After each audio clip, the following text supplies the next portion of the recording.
what we're going to do is I'm going to provide you a brief introduction to what the Ring program is and a little overview of what we have to offer. I'll introduce you to our teachers and our guidance counselor. And I will then pass it over to our teachers so that they can tell you a little bit more about what your student can expect in the classroom this semester. And we will also talk about our student organization and other opportunities we have through the program. There will be time for questions at the end. You're welcome to unmute yourself to ask questions, or you can send them to us in the chat, either way. And as I mentioned, we are recording this. For those who aren't able to attend live, I will also email it to those of you who are here.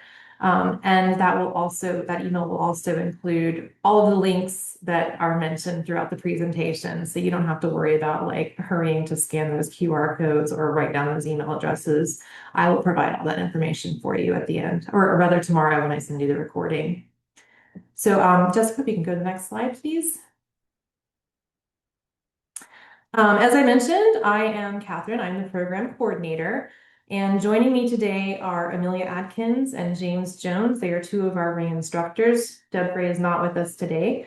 We also have Karen Brown, who is our Ring guidance counselor, and Jesse Hairston, who is our program director. And you'll be hearing from each of us throughout this presentation. Next slide. So what is Ring? Ring is an introduction to cybersecurity program that is open to all high school students in the US. And particularly we focus on those who don't have a school with an existing cybersecurity program. That includes public-private school students as well as homeschool students. The curriculum has been vetted by Center of Academic Excellence in Cybersecurity colleges and universities. We partnered with them as we developed the curriculum, and we work with subject matter experts as well as educators to put this together. Ring is provided at no cost through grants by the Department of Defense, the NCAEC program office located at the National Security Agency, and through CAE institutions. So that is why we're able to offer this for free. The classes are online and asynchronous to accommodate student schedules. As you'll see on the next slide, we have had students participate from all over the country. I think we have 36 states represented, as well as DC and Puerto Rico.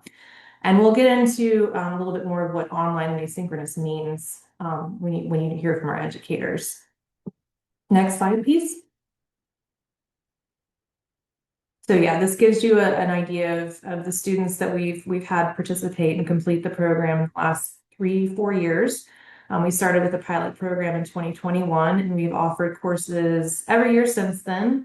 We've expanded that from a full year course to include, as you know, single semester options, as well as a summer session. And I think, Amelia, you are up next. Thanks so much, Catherine. She also introduced me, I'm Amelia Adkins. I'm one of the teachers alongside James Jones and Deb Gray. So I'll be speaking first about our basic course structure with Ring. So as she previously mentioned, it's online and asynchronous, and it's hosted on Canvas. The assignments that students are given out are dispersed on a weekly basis. That might change from class to class. For example, I publish mine and make them available on Sundays just to give students an extra head start if weekdays are quite hectic. This might vary by teacher to teacher. And an average work week will have 5 to 8 assignments, but I think maybe mine are maybe an average of like 7 per week, but those aren't going to be too heavy, and all of it's focused on the content that was released, considering like the slides, the lectures, the other resources that were released on Sunday, Monday, and then students can work through that during the week. And on Saturday, they are due around 6 p.m. Central. Again, that might vary by teacher, but we have a little bit of flexibility into the weekend just to offer students some extra time if they need it. But because we're releasing stuff maybe on a Sunday and having it due on a Saturday, by no means has the expectation of students to work on the weekend. That's just to offer them some more room if they need it. The work week does not end when the work is due.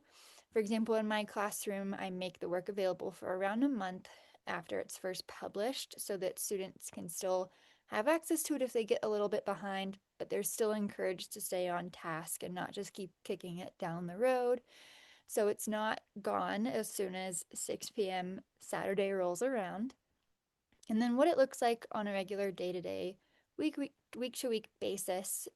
We have activities, viewing guides, graphic organizers, sometimes fun little quizzes, other resources for students to dive into, and that's what that workload will look like with the 5 to 8 assignments.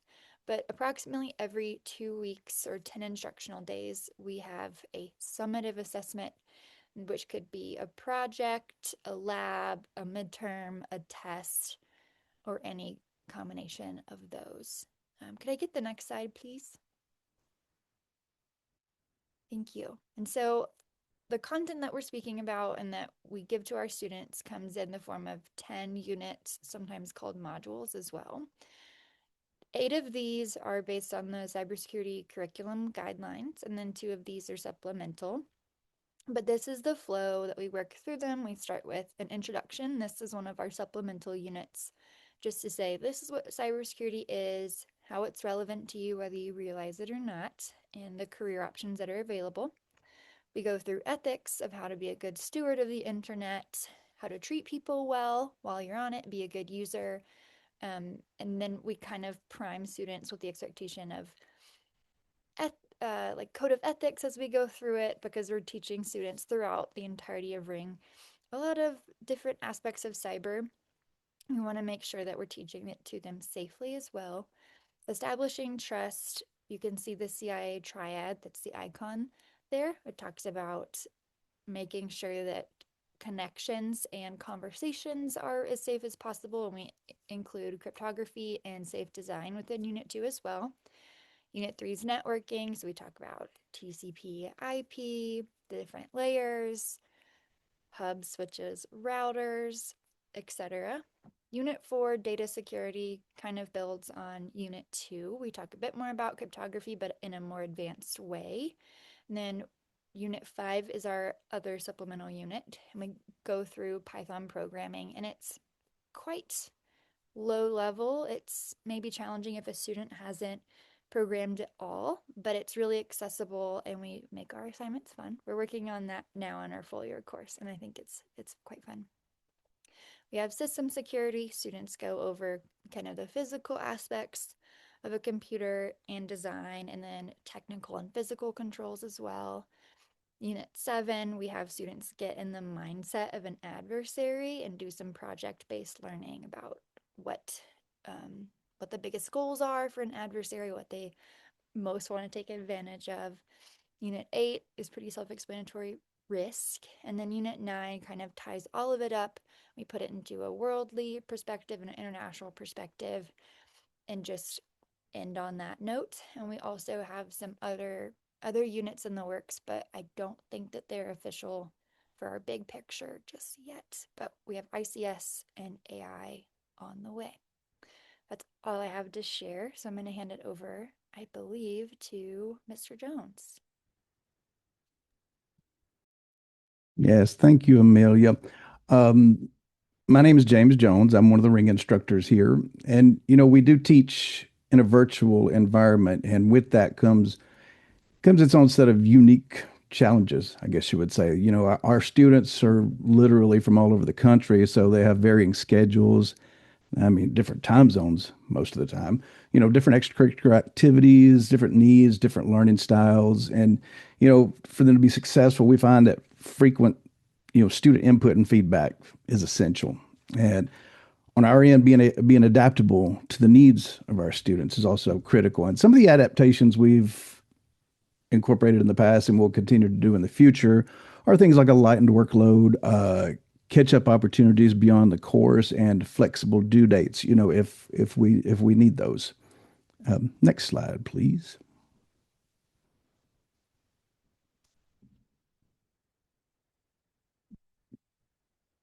Next slide, please.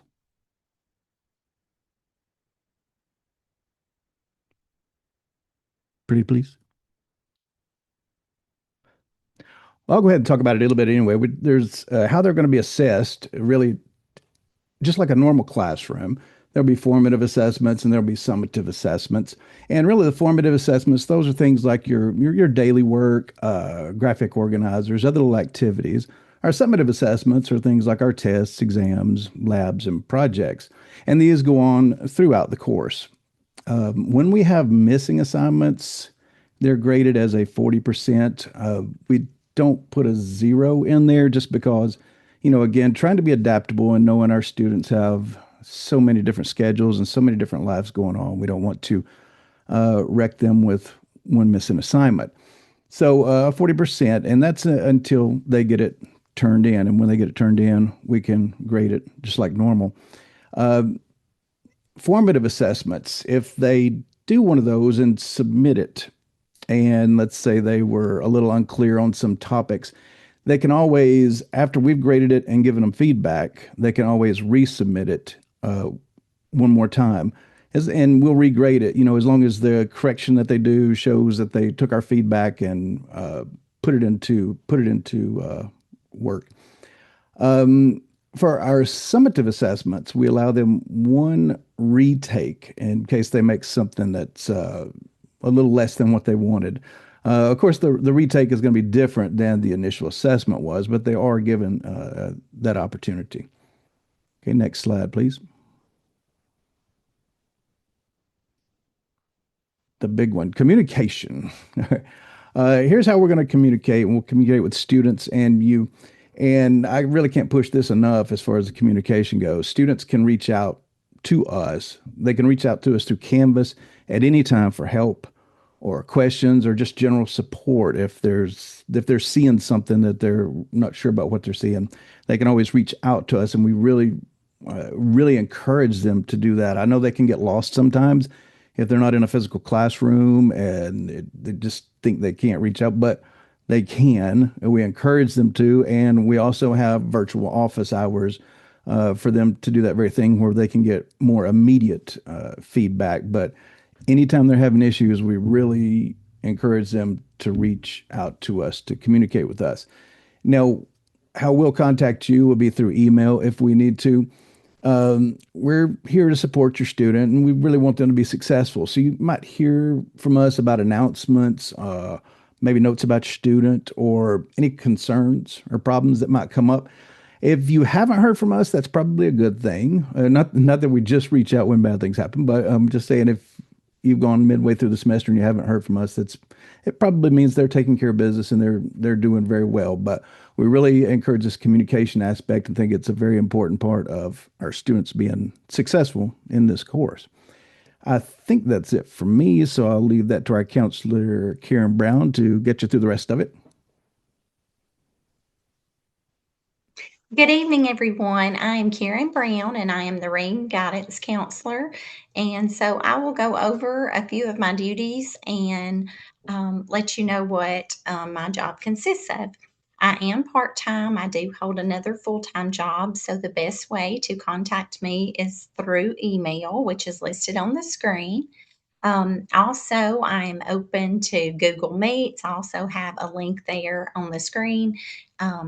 And then I believe we may send this out, or I can attach it in the messages on the side so that you all have that. But I'm available mostly. I'll tell you what I mostly do is a lot of times your high school students, when we provide the information about the Ring program to your students' guidance counselors, we provide all the information that they would need to determine if they want to award high school credit for the Ring program. At the end of the Ring program, we provide an official Ring transcript and also a course completion certificate. And so what I usually do, if you are interested in seeing if your school will award credit, then you would just need to contact me and provide me your school contact information, and then I contact them, provide them the information. And of course, it is up to the local education agency to decide whether they will or not. But more times than not, the schools will agree to do that based on the curriculum, based on everything, all the information that we provide to them. So please reach out if you are interested in that. Also, any academic advisement, career interest, college planning, anything like that that I can help you with, I will be more than happy to help you with that. So just please reach out.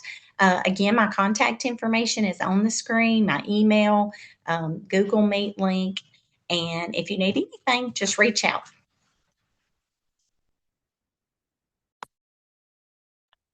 Hey everyone, good afternoon. My name is Jesse and I'm the program director for Ring.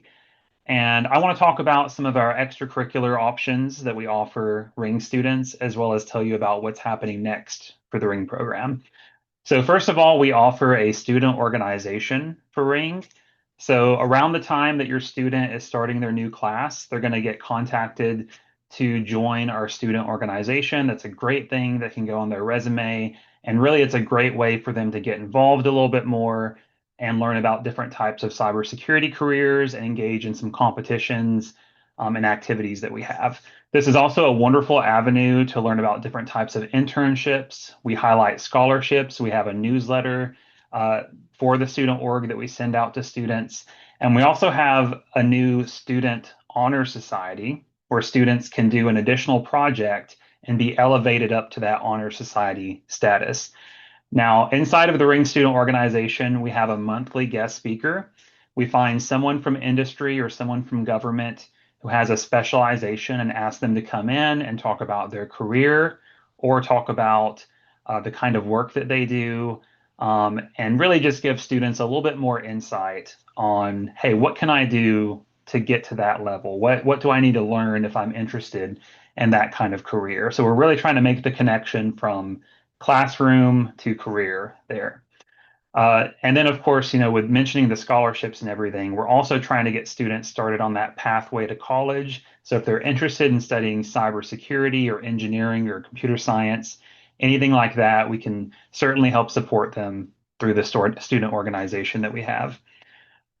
Next slide, please. In addition to the student organization, I wanted to talk about what's happening next for the Ring program. So Ring is our cybersecurity course, but we do have a new artificial intelligence course that's going to be starting as soon as summer of 2026. So this is currently in development, and it's also going to be for high school students. And this would be the perfect next course for those students to take whenever they finish Ring. They can transition into Ring AI. So again, this will be a complete 1 year long artificial intelligence course that gets into the fundamentals of how AI works. We get into machine learning. We talk about ethics behind it. We show students how to train AI models and teach them all of the foundational skills that they need to know. And we're not just talking about like how to use things like ChatGPT. They're going to really understand how AI functions and how it can actually be used in careers like cybersecurity. So if you want to stay involved and learn more about the Ring AI program as we're releasing it, there's a QR code on the screen, but I'm also going to put a link inside the chat. That takes you to our main Ring website. And on that website, there's a button on the right side of the screen that says Coming Soon Ring AI. If you just click on that, you can fill out a little bit of information. It's really just contact info and info about you being a parent, as opposed to someone asking, maybe they're a teacher or maybe they're in industry or something. But you fill that out, and then we'll just keep you in the loop about the program as it progresses. So highly recommend staying involved in that. And then as always, you can reach out to us with any questions. So with that being said, I'm going to hand it off to Catherine to talk about some ways that you can potentially support Ring as well. Thanks, everyone. So just a couple more items to touch on here. Of course, if you're excited about the Ring program, and we certainly hope that you are, there are a few ways that you can help us support, or you can help support the program. One of them is, as Jesse mentioned, with our student organization, we have those monthly guest speakers. If you know someone who may be interested in being one of our guest speakers, please put them in touch with the student org coordinator, Jonathan Haynes. who is not able to join us today because he's teaching. But that's his email there. And again, all of these email addresses and links I will send out in the email tomorrow along with the recording. But if you do know somebody who might be a good fit for us, please put them in touch with Jonathan. Another, of course, obvious way to support us is if you know another student who might be interested in joining one of our classes, please direct them to our website or to me. And they just need to fill out that student enrollment form and we will get them on the list for an upcoming class. We are still accepting students for the spring semester, so it's not too late if you know somebody who may want to join us. And finally, the Ring curriculum is also free to educators throughout the country. If you know a teacher or a guidance counselor who might be interested in learning more about our program, again, there is a forum for educators on our website. You can direct them there, or you can always send them to me. I'm happy to answer any questions there you may have. Next slide, please.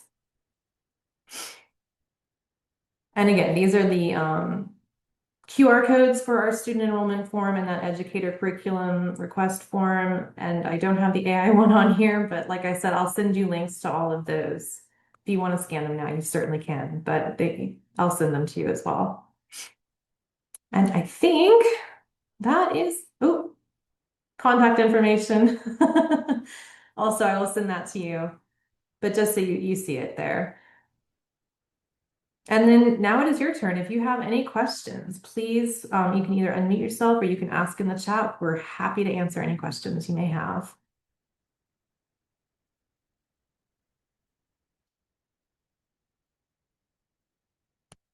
I'll give you a couple minutes to think about it.